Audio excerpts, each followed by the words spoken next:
Iniulat ni Pangulong Ferdinand R. Marcos Jr. ang mga nakamit ng bansa sa kanyang produktibong 2 araw na state visit sa Vietnam. Kaninang madaling araw ay nagbalik bansa na ang Pangulo. Si Ryan Lesigue sa sentro ng balita. Produktibo. Ganyanin nilarawan ni Pangulong Ferdinand Marcos Jr. ang kanyang 2 araw na state visit sa Vietnam. Iba't ibang kasunduan ang naisapinal matapos ang kanyang bilateral meeting kay Vietnamese President Vo Van Tong. Isa na ang kasunduan sa pagsupply ng bigas ng Vietnam sa bansa at maritime agreement sa South China Sea.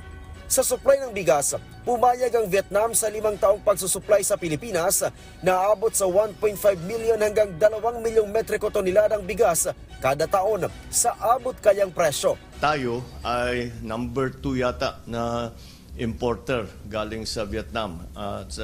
Kaya importante rin sa kanila yung ating exchange. At siyempre para sa atin, very important yan because it is a way to assure that we have a sufficient supply of rice.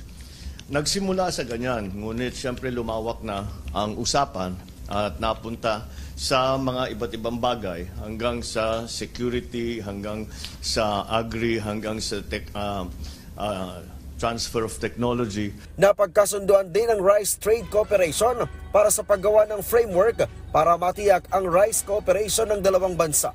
Ito ay para na rin matiyak ang food supply sa harap ng bantang climate change.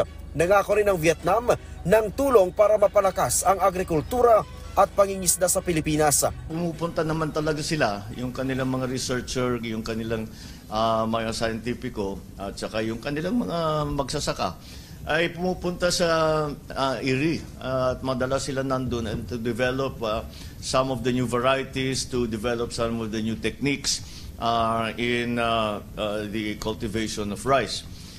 So that will continue, but mas dadami pa. In terms of fisheries, ang napag-usapan natin ay yung naging maliwanag sa atin kung paano ang treatment natin kasi merong kaunting kuminsan, may mga Vietnamese fishermen na napapadpad sa Philippine waters and vice versa. Kung paano ang handling niyan para hindi magkagulo, just to treat them humanely and to send them back to their respective countries. Nalagdaan din ang incident prevention and management sa South China Sea. Palalakasin ng kasunduan ang koordinasyon para tugunan ang maritime issues na nakapaloob sa ASEAN at iba pang dialogue partners. Ayon sa Pangulo, ito ay para maiwasan na ang harassment sa naturang teritoryo. The agreement is between Vietnam and the Philippines. So kung anong gawin ng ibang bansa, hindi naman kasama yon. Basta ang ating usapan with Vietnam is pagka may nangyari, meron tayong maliwanag na paraan kung paano pag-usapan para hindi lumaki ang gulo. Hindi naman tayo we don't have any confrontations with Vietnam, as a matter of fact. Despite the fact that we have conflicts in territorial waters, about territorial waters, but it has never been beyond. It has never gone beyond any diplomatic contacts. Hindi na pupunta sa gulo. Nagkaroon din ng maritime agreement sa pagitan ng dalawang bansa para naman sa capacity building ng mga Coast Guard nito.